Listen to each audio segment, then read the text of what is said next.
Hello and welcome back to my video this week. This week I wanted to talk about social work theories, one in particular being motivational interviewing. Motivational interviewing is used a lot in my current field placement, specifically working with clients who do suffer from some sort of substance abuse.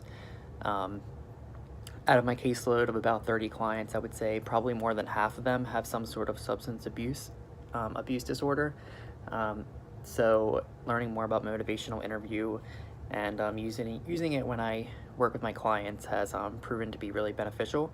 Have a few notes up here just to help me remember everything. So motivational interview focused on resolving any ambivalence towards recovery. So sometimes clients may be a little bit anxious or resistful to recovery or treatment, meaning, for example, going into a rehab program or going into like a partial hospitalization program, or even seeing a therapist regarding their substance abuse use. So what I like about motivational interview is that it tackles some of the resisting factors that the clients may present. So as a social worker, they may say, it won't work. Therapy won't work, treatment won't work. So as a social worker, you can, while using motivational interview, you can fight those thoughts with evidence-based facts. Another thing is motivational interview really puts the emphasis on the relationship between the social worker or therapist and the client. So it kind of builds on that relationship. It's very collaborative, which I like. And it also puts an emphasis on the client taking control of their treatment. It's the client's choice whether they want to, go in treatment or not. So motivational interview really works on changing the client's thoughts and specifically their resistant thoughts on going into treatment. It's an empathetic and supportive and directive approach, which I like. A lot of it has to deal with the social worker kind of picking the brains of the clients. The client may say, once again, I don't want to go to treatment. The social worker will say, on the other hand, well, why? Tell me more about that. What fears do you have? Is it financial barriers? Is it emotional barriers, family barriers? So I think that's another great aspect of motivational interview.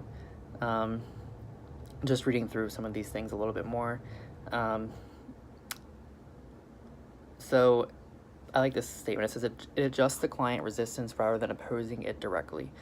So like I said earlier, when a client will say something like, it'll never work for me, well, tell me why. So motivational interview kind of goes into more depth, figuring out the client's reasons for resisting and then helping them overcome those barriers. Also, it's supported by self-efficiency and optimism. So as social workers using motivational interview, we really want to put an emphasis on the client seeing how treatment can help them, specifically what it will do for them, what it will do for their family, helping them see a life in the future that doesn't, I can't think of the word I'm saying, that doesn't include the use of substances. So I think that's another great tactic of motivational interviewing. So another thing that I like is that it helps understand the patient's motivations. So you really want to understand why the patient started using in the first place. You want to understand the client's current substance use, how much they use, when they use, is there certain triggers that involve them using, and then you want to work with the client to come up with the treatment plan. So overall, I think motivational interviewing has tons of benefits. It's a technique that my company, my doula, currently emphasizes when working with substance abuse clients. It's had proven benefits when working with these clients. I know that various inpatient substance abuse rehab programs that we partner with use this model, and they believe that it's very effective. So I'm looking forward to continue to use it, continue to learn more about it, and practice it with the clients I serve. So that's it. Thank you.